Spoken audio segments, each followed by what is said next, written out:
Assalamualaikum warahmatullahi wabarakatuh. Halo guys, di sini kami akan menjelaskan mengenai learning center atau bermain sentra. Sebelumnya, kita akan memperkenalkan nama anggota kelompok kami. Yang pertama ada Anggi Triwulandari, yang kedua ada Elsa Fatimatu Zahra, yang ketiga ada Silvi Ifatur Rahma, yang keempat ada Firda Azhara, kelima ada Trinisa, dan yang terakhir ada Anissa. Berikut ini ada beberapa topik yang akan kami bahas pada video kali ini. Yang pertama ada bermain sentra, lalu yang kedua ada sensori motor, yang ketiga ada pijakan sentra, dan yang terakhir ada kegiatan-kegiatan dalam sentra. Halo, di sini saya akan menjelaskan mengenai learning center atau bermain sentra. Bermain sendiri merupakan sebuah kegiatan yang sering dilakukan oleh anak usia dini. Dalam kegiatan bermain dapat menimbulkan kebahagiaan dan kesenangan pada diri anak. Dalam kegiatan bermain, anak dapat melakukan eksplorasi pembelajaran yang dapat meningkatkan pengetahuan dan wawasan anak mengenai sebuah materi pembelajaran. Sentra merupakan sebuah model kurikulum pembelajaran yang ada pada pendidikan anak usia dini. Sentra menjadi salah satu metode pembelajaran yang diterapkan pada kegiatan pembelajaran di PAUD.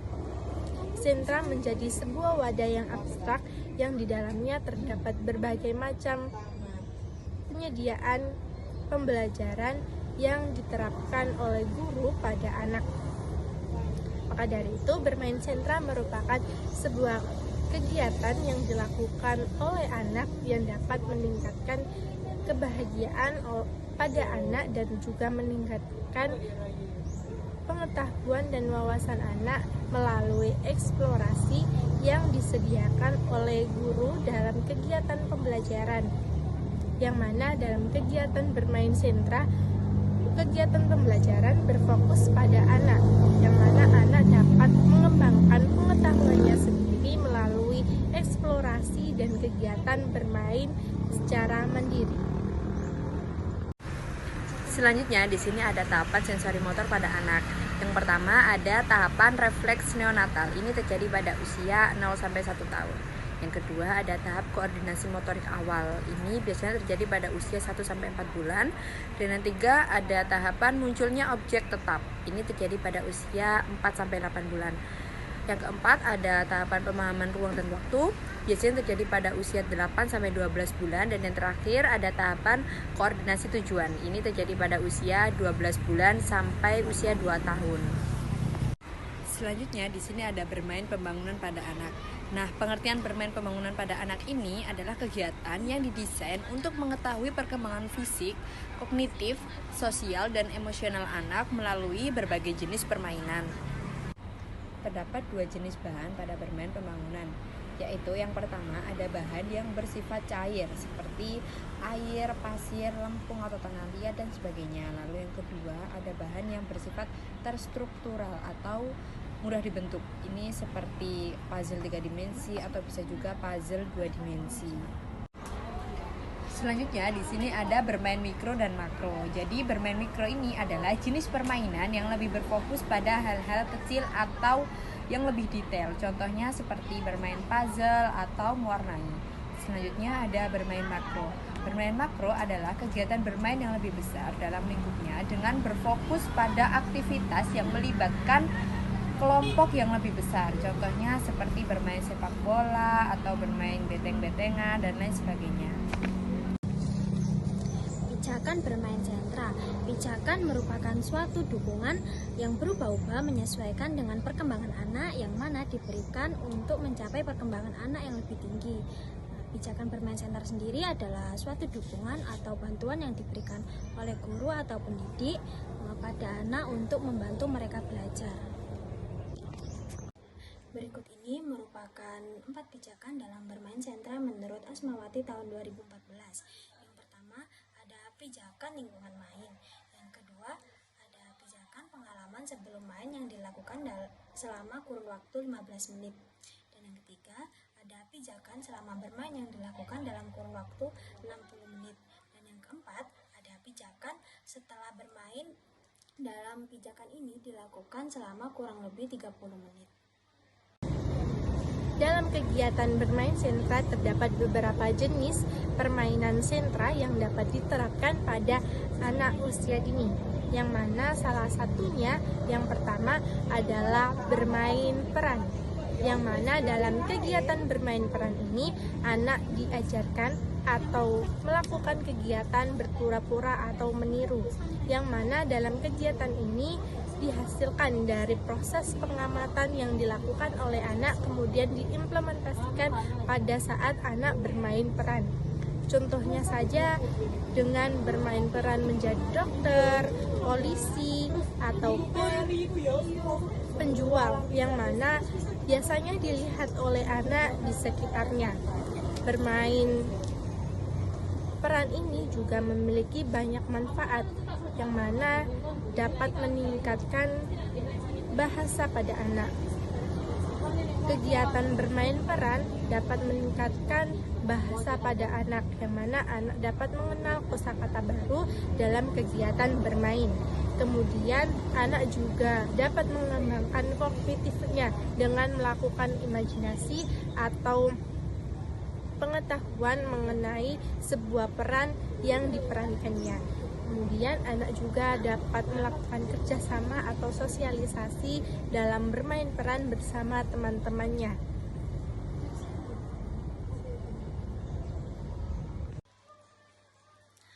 Sentra bahan alam adalah sentra yang kental dengan pengetahuan sains, matematika, dan seni. Sentra bahan alam diisi dengan bahan permainan yang berbeda dari alam seperti air, pasir, batu, dedaunan.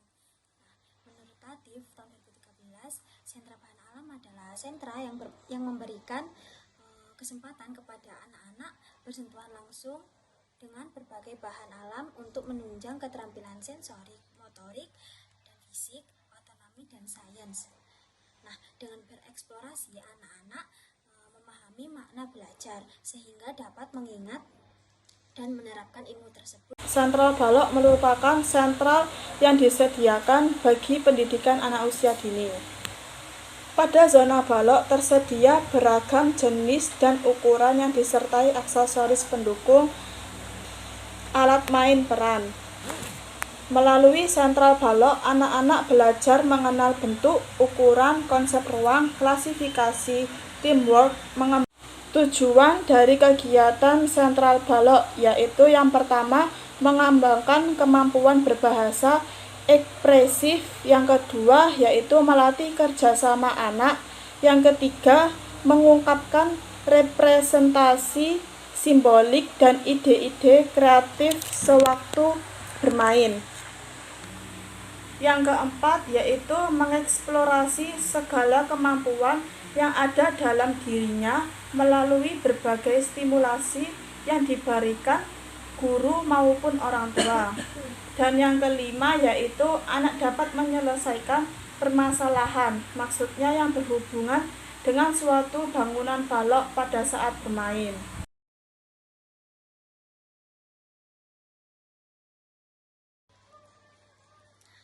Sentra bahan alam adalah sentra yang kental dengan pengetahuan sains, matematika, dan seni.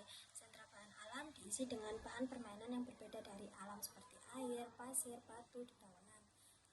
Menurut Tatif tahun 2013, sentra bahan alam adalah sentra yang memberikan kesempatan kepada anak-anak bersentuhan langsung dengan berbagai bahan alam untuk menunjang keterampilan sensorik, motorik, dan fisik, otonomi, dan sains. Nah, dengan bereksplorasi, anak-anak memahami makna belajar sehingga dapat mengingat dan menerapkan ilmu tersebut.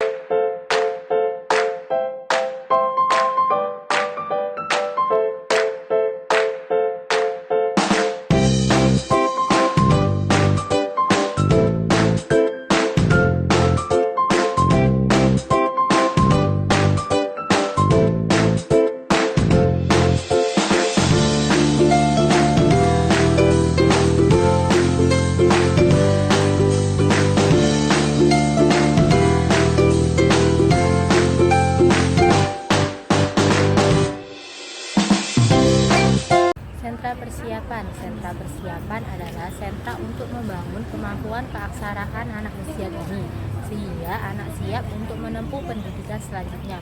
Oleh karena itu, sentra persiapan biasa disebut dengan sentra keaksaraan literasi. Guru dalam sentra persiapan adalah mempersiapkan lingkungan dalam maupun luar kelas, mengevakuasi tingkat demi tingkat proses perkembangan yang terjadi pada anak dengan memberikan pertanyaan-pertanyaan sederhana yang dapat membawa anak ke tingkat berpikir yang lebih luas.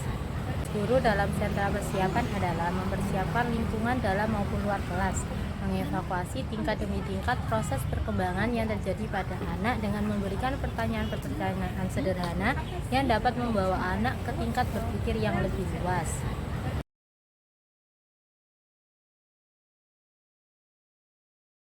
Sentra teknologi saat ini telah terbuka suatu era baru. Penggunaan teknologi multimedia digunakan proses belajar dan mengajar di taman kanak-kanak. Untuk minat belajar anak usia dini ini termasuk mengukur kemajuan anak mendengarkan umpan balik dari guru maupun orang tua dan melakukan perbaikan berkelanjutan untuk memaksimalkan manfaat teknologi saat ini. Selanjutnya, contoh penerapan sentra teknologi pada anak. Yang pertama, aplikasi belajar, yaitu menggunakan aplikasi pembelajaran membaca, matematika, atau ilmu pengetahuan untuk meningkatkan keterampilan akademik. Yang kedua, membuat cerita digital, yaitu menggunakan perangkat atau aplikasi yang memungkinkan anak membuat cerita digital dengan gambar, teks, dan suara seperti animasi-animasi, kartun, gambar-gambar yang untuk menarik minat anak. Yang ketiga, simulasi ilmiah, yaitu menggunakan aplikasi simulasi untuk memahami konsep ilmiah seperti simulasi gravitasi atau eksperimen fisika. Yang keempat,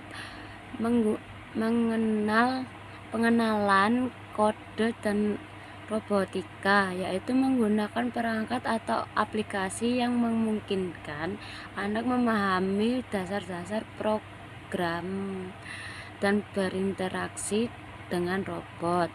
Yang kelima,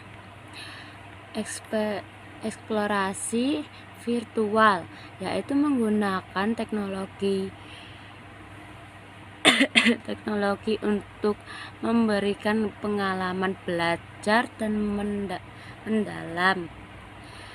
Misalnya mengunjungi tempat-tempat bersejarah atau ekosistem alam, kegiatan di luar ruangan.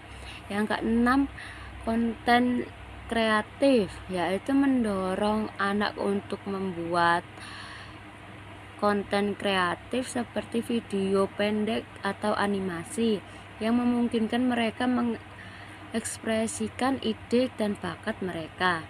Yang selanjutnya, yang ketujuh, pengenalan musik dan seni, yaitu menggunakan aplikasi atau perangkat yang memungkinkan anak untuk bereksperimen dengan musik atau seni visual. Selanjutnya, sentra cooking class. Kegiatan cooking class pengalaman salah satu pembelajaran dalam upaya pemerolehan konsep dan pengalaman dilakukan sejak dini. Pembelajaran metode demonstrasi dan eksperimen dapat diimplementasikan mencakup berbagai aspek terkait memasak seperti teknik memotong bahan, mengenal berbagai makanan, dan juga kreativitas dalam penyajian, sehingga tips menyiapkan menu secara seimbang. Selanjutnya contoh sentra cooking class. Yang pertama, membuat rencana pembelajaran yang terstruktur, tetapkan jadwal dan rencana pembelajaran yang berjenjang dimulai dari resep dan resep dan yang sederhana sehingga lebih kompleks. Sesuaikan tema dan aktivitas dengan usia dan tingkat kemampuan anak-anak.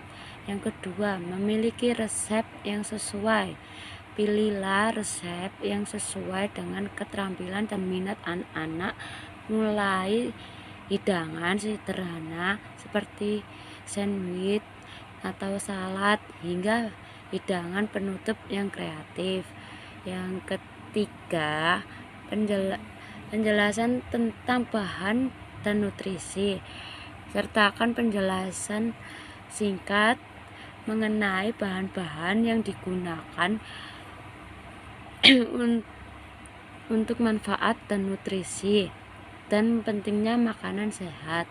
Yang keempat, mengajarkan keterampilan dasar memasak, yaitu mengajarkan teknik-teknik dasar seperti memotong, mengukur, mencampur, dan memasak dengan api kecil di bawah pengawasan orang dewasa. Yang kelima, fokus pada kebersihan dan keamanan, yaitu ajarkan anak-anak tentang pentingnya mencuci tangan, membersihkan peralatan, dan menjaga keamanan saat memasak. Anak bereksplorasi dengan sebuah eksperimen sederhana dalam kehidupan sehari-hari, seperti kegiatan menyampur warna, percobaan benda yang dapat tenggelam dan terapung. Dari kegiatan ini memberikan pengetahuan sains dan konsep sebab akibat dari suatu kejadian kepada anak usia dini.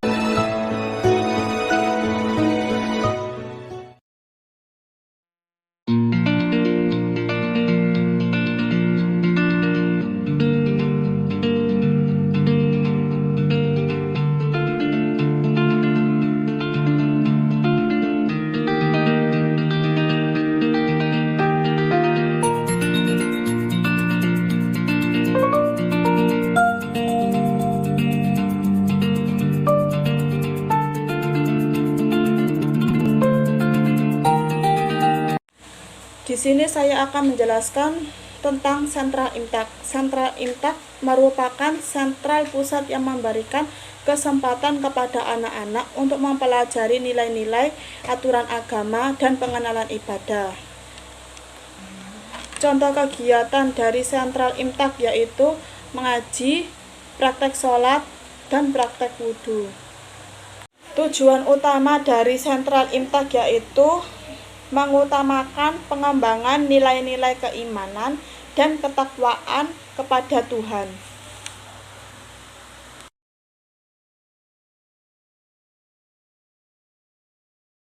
Terakhir, kegiatan outdoor. Outdoor adalah suatu kegiatan pembelajaran yang secara langsung dilakukan di alam terbuka dengan memanfaatkan alam sekitarnya sebagai media pembelajaran. Dengan kegiatan outdoor membuat anak dapat menikmati kesenangan dan sangat membantu pertumbuhan serta perkembangannya.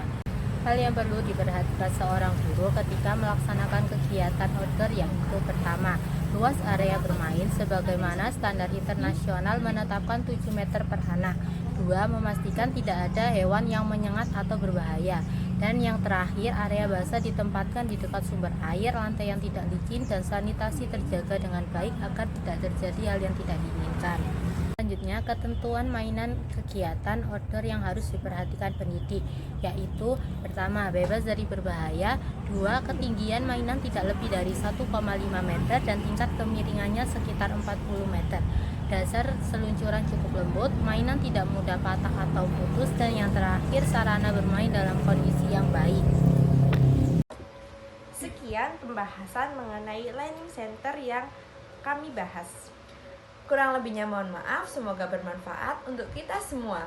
Wassalamualaikum warahmatullahi wabarakatuh. Dadah.